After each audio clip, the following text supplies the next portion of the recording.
Thursday, the 23rd day of September 2021. Hello there and welcome to News Tonight. On sign language, it is Elizabeth Nakakoni and I am Rukidi Edward Kiijanangoma. Now, Uganda is scheduled to stop charging visa fees on all South Sudanese coming to Uganda with effect from the 1st of October 2021. First Deputy Prime Minister and Minister for East African Community Affairs, Rebecca Kadaga, says the waiver is meant to aid other than obstruct regional trade. Addressing journalists at her office at Kingdom House here in Kampala, Kadaga called on South Sudan to reciprocate. Henry Okurut reports. In less than 2 months, South Sudanese seeking to access Uganda will no longer be required to pay visa fees. This was disclosed by First Deputy Prime Minister and Minister for East African Community Affairs, Rebecca Kadaga. In February 2018, the Council of Ministers directed that Uganda and South Sudan should both implement free access to the citizens. So Uganda has decided to make the first move. Effective 1st of October this year, the right of free access to Uganda, to citizens of South Sudan, will be implemented. The putting in force of this directive follows a position taken by East African heads of state in 2016. With Uganda ready to implement the directive at the beginning of October 2021, this is what is expected of South Sudan. We have given a window of 1 month, the 31st of October, for the Republic of South Sudan to equally reciprocate and grant free visa entry to the citizens of the Republic of Uganda. This, among other things, is aimed at aiding trade and reducing non-tariff barriers to trade within East Africa. And I can confirm that now the legal roadblocks on that highway have been removed. The areas identified as hotspots, the government of South Sudan has deployed in those areas. They have also implemented the security convoy to escort the traders from Nimule to Juba. Such moves come at a time a windy and bumpy trade environment between Uganda and South Sudan has recently been experienced. Whether waiving visa fees for both traders and other travelers will end any form of tension, only time will tell. Henry Okurut, UBC. 49 new recruits of National Bureau of Statistics have finished a 1-month course at the National Leadership Institute, NALI, in Kyankwanzi in preparation for their upcoming tasks in public office. The State House Anti-Corruption Unit Head, Colonel Edith Nakalema, appealed to the participants to serve with diligence and integrity and also always be accountable to the public. Let's get more in this report. Zero tolerance to corruption is the catchphrase in the fight against corruption in all government ministries and entities. Uganda Bureau of Statistics is equally charged with a responsibility and must be exemplary in the fight against the cancer of corruption that is eating up nearly all sectors of governance in the country. Speaking to staff members of UBC undergoing training skilling on transparency and accountability, the head of State House Anti-Corruption Unit, Colonel Edith Nakalema, appealed to them to be exemplary and accountable to the communities or people they serve. We have to be transparent and we have to take responsibility of everything we do. We must be accountable to the people. We must be available to the people. We must listen in and give expected feedback. I realize that this is something that is centered about virtue. Virtue is something that is within. We cannot be, guess it, we cannot act it, but it is something that we develop within, take a deep decision on being of integrity, of being true to. Nakalema further urged the participants to always serve the public without expecting anything in return. This, to Nakalema, is one way of eliminating corruption in public offices. We must be accountable to the people. We must be available to the people. We must listen in and give expected feedback.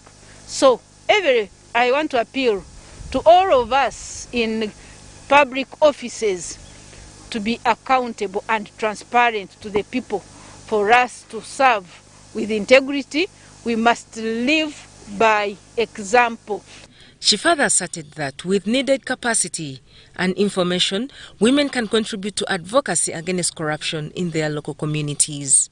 So for me, a woman stealing is a double shame. Men are not supposed to steal, but let there not be thieves that are in dresses and gomeses and the chinyangore dresses, and women take the lead. Women are supposed to add value. They are supposed to bring order. According to the 2019 Corruption Perceptions Index report by Transparency International, Uganda holds 137th position on the list of corrupt nations out of the 180 countries.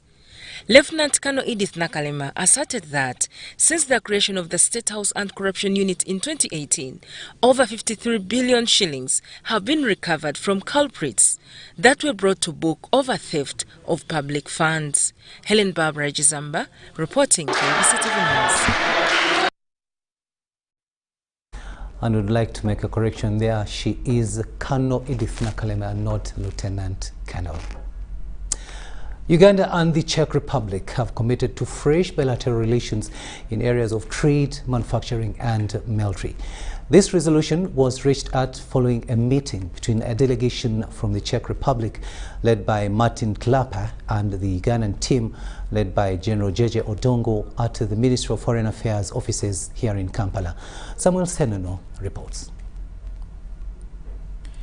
Uganda is fast-tracking more linkages with countries in the areas of trade, manufacturing, military, among others.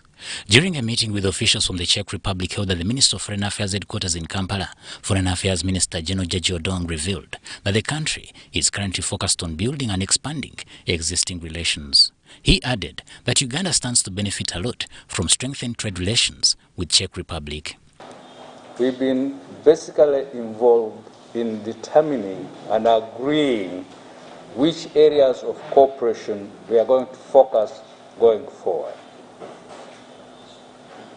We would like to keenly look at how can we cooperate in the field of agriculture in terms of improving the quantity and the quality, and we are looking at the possibility of having experts from the Czech Republic coming down here and sharing with us their experiences to help us improve the quality of our products.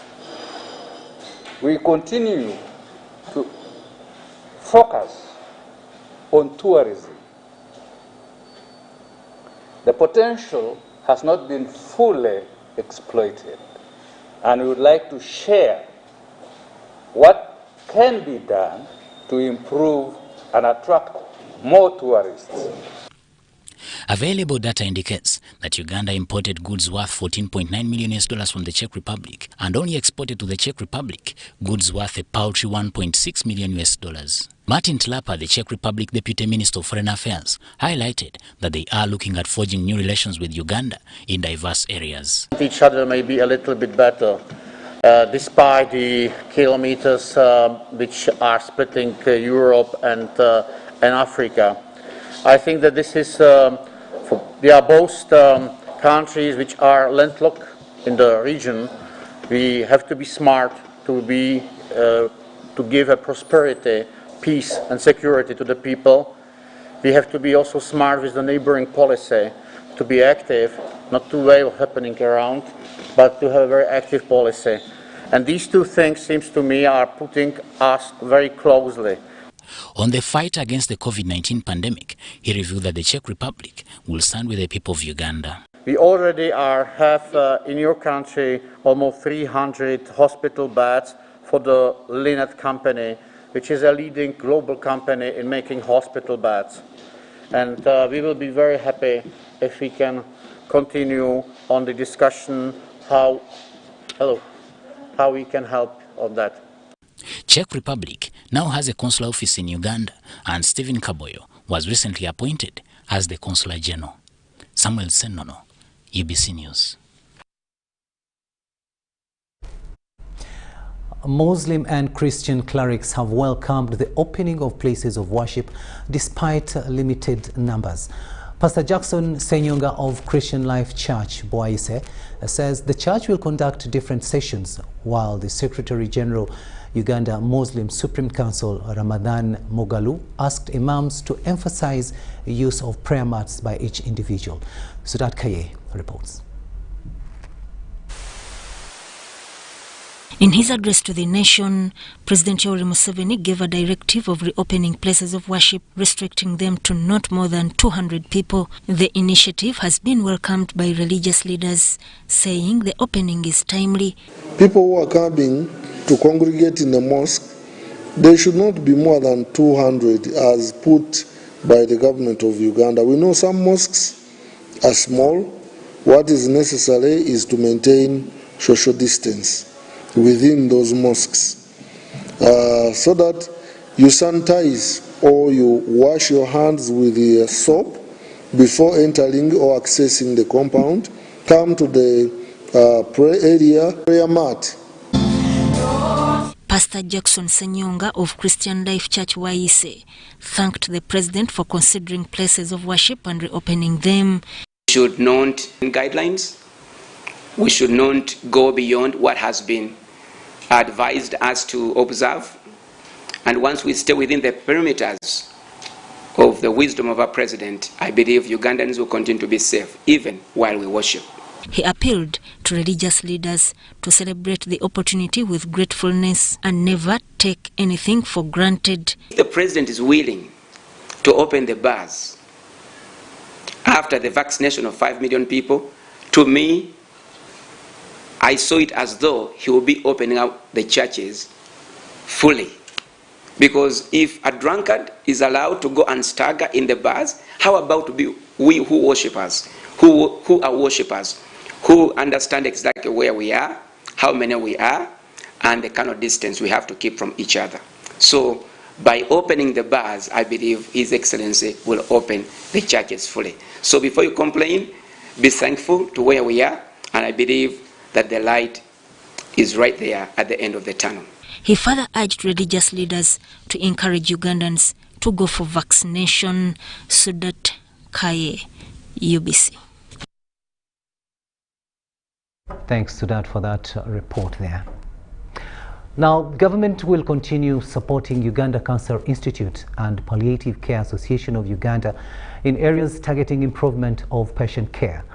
Officiating at the launch of the 3rd Uganda Conference on Cancer and Palliative Care in Uganda, the second Deputy Prime Minister Moses Ali, who represented the Prime Minister Robina Nabanja, said government is committed to integrating palliative care services into the entire continuum of care and treatment. Bernard Yiga gives us more.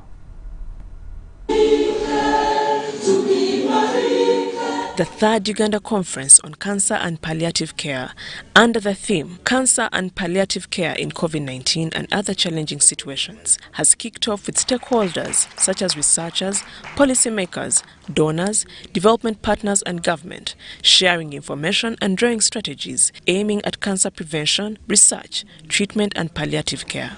We are coming up with new ways, new innovations through research that we would want people to know.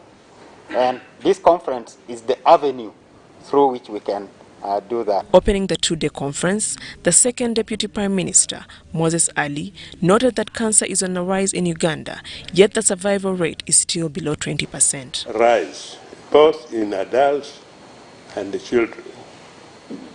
Over 6,000 patients are seen at the UCI, Uganda Cancer Institute, annually, yet out of these patients, the survival rate is still below 20%. General Ali, who represented the Prime Minister Robin Anabanja, reiterated government's commitment to address all possible causes of cancer and improving treatment. The government will continue to support Uganda Cancer Institute and the Palliative Care Association of Uganda in many more areas that target improvement of patients' care at UCI and the country at large. The Ministry of Health says, besides setting up regional cancer centers to increase accessibility to treatment, they have developed a palliative care policy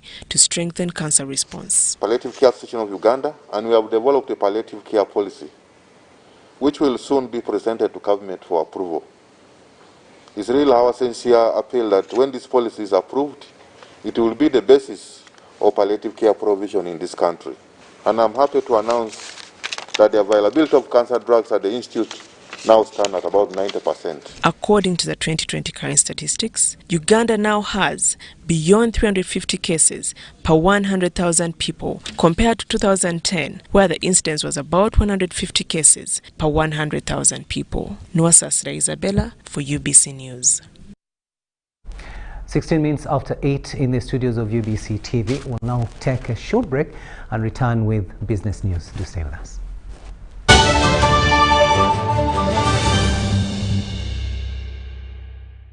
Brought to you by... Participate in the 545 jackpot and win millions in daily and weekly prizes. The 545 jackpot is brought to you by Centenary Bank, our bank.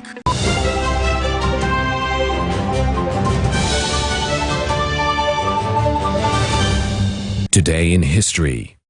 On this day in 1988, Dr. Kizza Besigye, the National Political Commissar, warned Ugandan media houses to always put the interest of the country first in their reporting. Dr. Besigye, who was the Minister of State in the Office of the President, said that some media houses were starting to undermine national interest. Some of the country's newspapers have taken a deliberate subversive direction, but government is still studying them to determine their motive, he noted.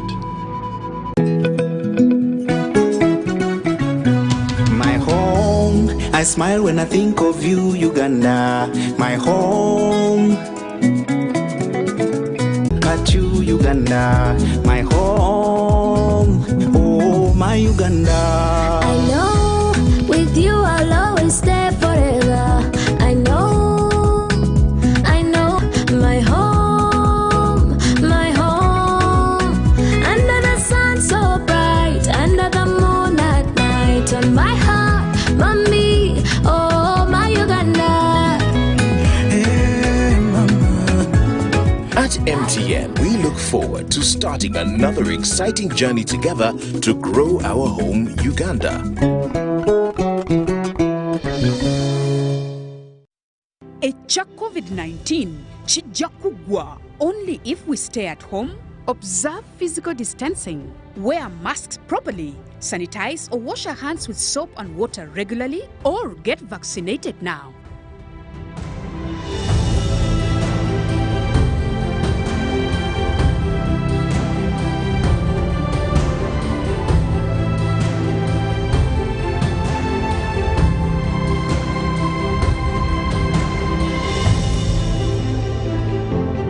Getting GoTV was the best decision James has ever made. Finding a good place to watch football was never easy, but it was costly until James discovered something big. Now he can finally enjoy the benefits of homegrown advantage with a decoder and 1 month of GoTV value. For just 25,000 shillings, enjoy the world's biggest leagues and cap competitions. GoTV Uganda, love it. It's no secret that ICT makes learning easy. The strides made in our field could not be possible without it.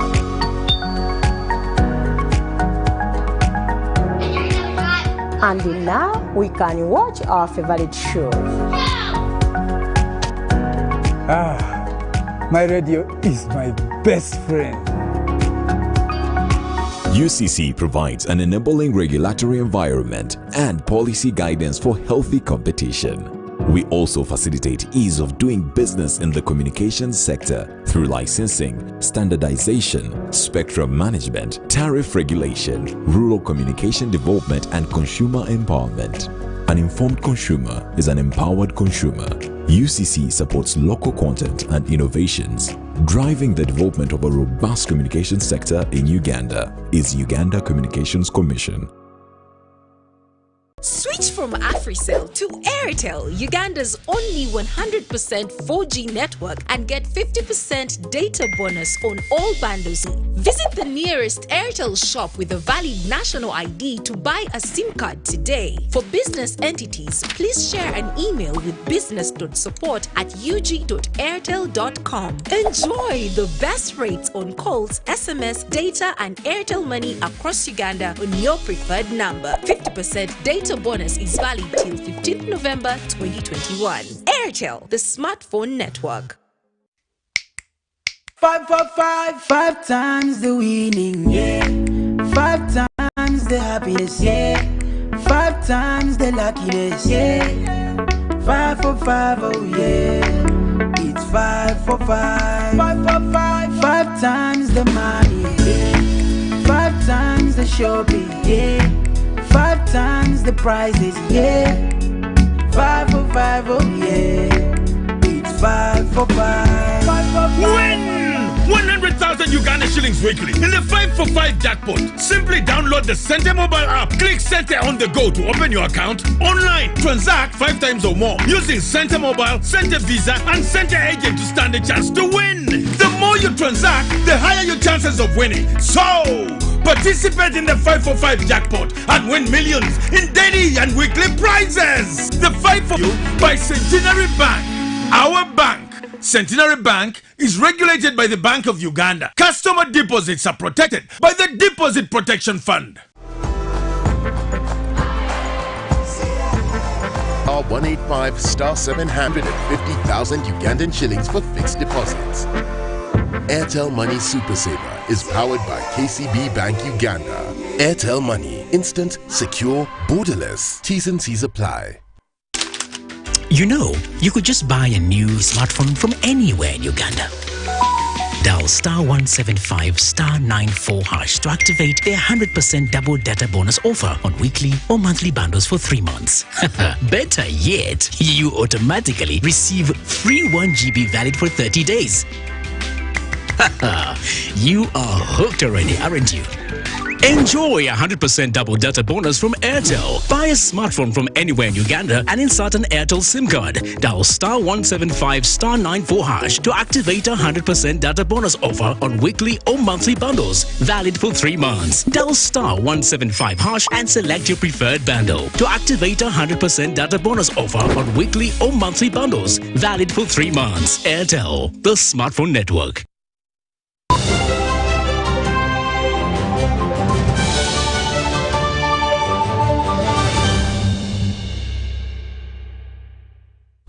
Welcome back from that break, and this is News Tonight here on UBC TV.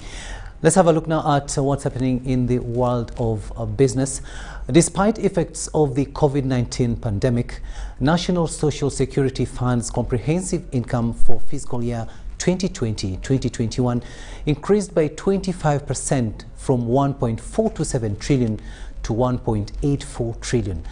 Now, the increase to growth in income has largely been attributed to the increased return on treasury bonds in fixed income portfolio, dividend in income, and property sales. We have more in this report.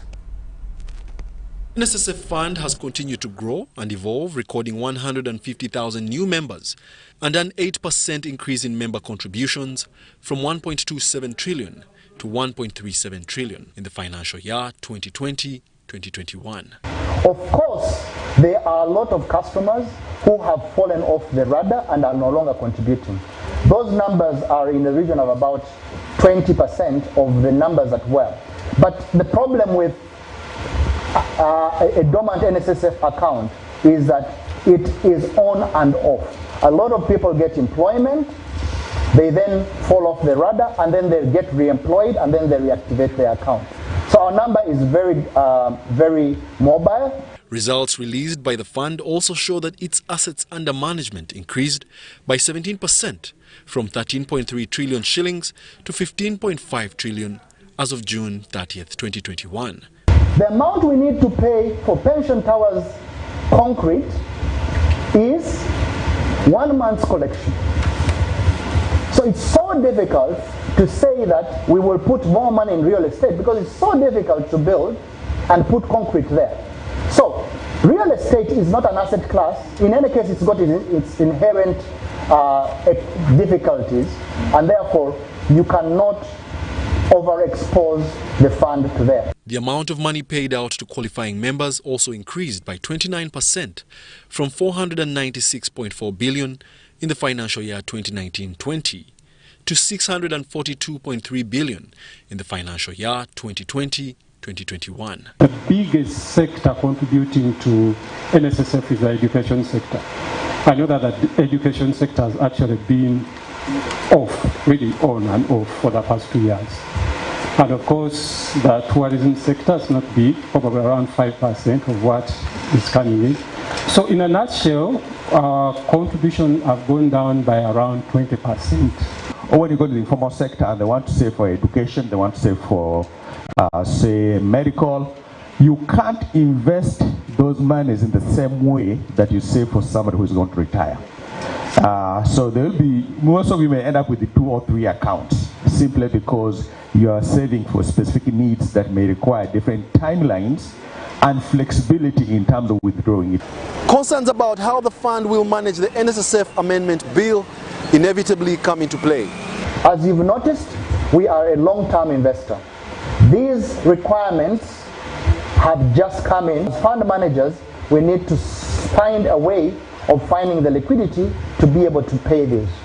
So that again, by November, December, we should be able to have put in place liquidity mechanisms to be able to meet those payments. Finance Minister Matia Kasaija will announce the new rate on members' savings at the annual members' meeting, which will take place on the 29th of September 2021. Wadulo Makanold, UBC News, in Kampala.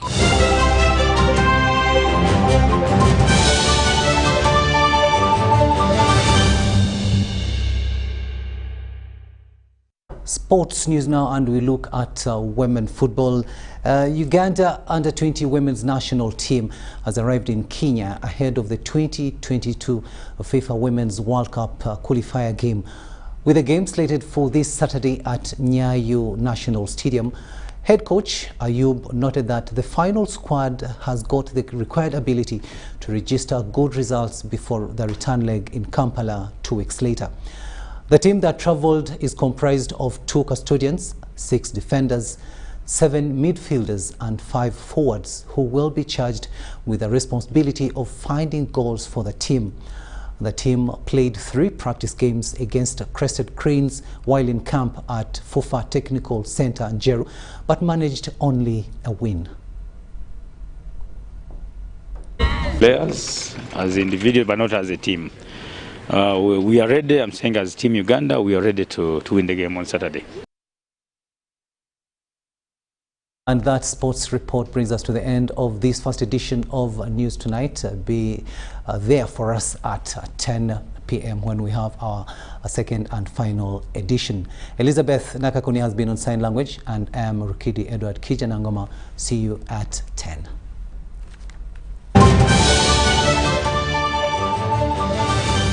To you by Participate in the 545 jackpot and win millions in daily and weekly prizes. The 545 jackpot is brought to you by Centenary Bank, our bank.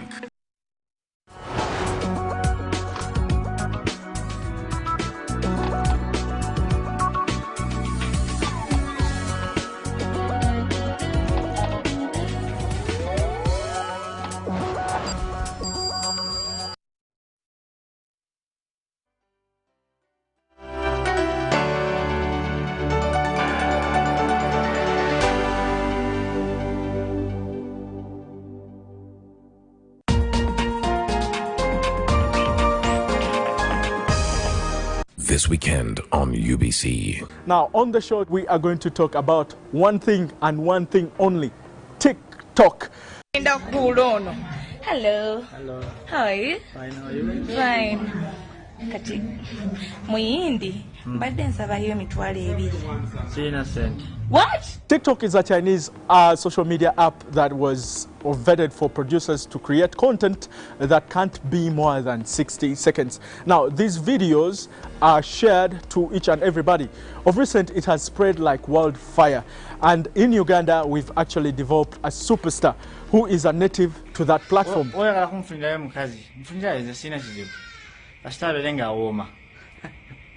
No. You can't have that. Jeva rekola several vanyabo ze Muhammad wa TikTok and was a video man TikTok kola videos of Uganda.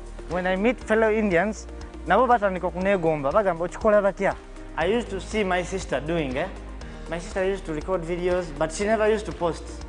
So I got interested. Brisawa mulaba ngali kusimu bati umanye bintu bya TikTok yakwemola. Kati nze nange